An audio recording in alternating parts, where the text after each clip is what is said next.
Vous n'êtes pas tous intervenus pour le sauver? Non, hélas, à l'heure de l'action, quand il fallut prouver ses convictions, le respect de la loi, la peur de Caïphe et de son terrible beau-père Anas, la peur du qu'en dira-t-on aussi contraignait les gens à la servilité. Si ce n'avait été cette femme, Marie Ben Ezra, oui, tu es bien informé. S'il n'avait été habité par la folle audace qu'elle a mise en œuvre, le cadavre de Jésus serait en train de se dessécher sur la pierre du sépulcre. Un silence suivit. Tu m'as demandé pourquoi nous avions pris tant de risques. Nous n'avions pas tous les mêmes motifs. Il y avait un autre homme, Nicodème. Nicodème.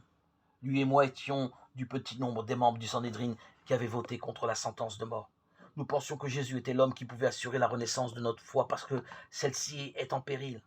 Marie Ben Ezra, elle, était passionnément éprise de Jésus. Elle ne se souciait pas du destin de notre religion. Elle pense toujours sans doute que Jésus est un prophète et qu'il est habité par l'Esprit divin. Mais elle l'aime comme une femme aime un homme.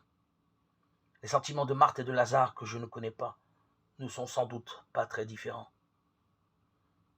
Marie est-elle l'épouse de Jésus? Je n'en sais rien, répondit Joseph d'un ton réservé. Ce n'est pas mon affaire. Et Lazare? Jésus l'a arraché au tombeau.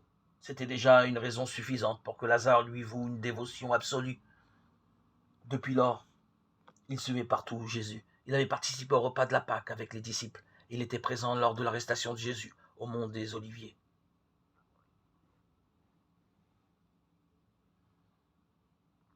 Joseph s'interrompit, la nuit descendait, les oiseaux emplissaient l'air de leur querelle, chacun cherchant la branche où il passerait la nuit.